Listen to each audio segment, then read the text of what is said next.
Hello, I'm Jen, and this is your Daily Makeup Minute for November 6th, 2018.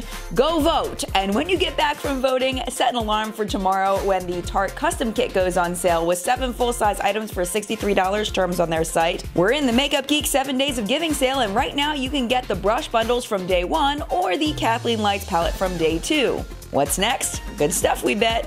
The Balm introduces the new Luminizer Quad and offers 25% off all highlighters and cheek products when you use the code CHEEKY. We're 2 days away from the Kylie High Gloss collection launching on November 8th.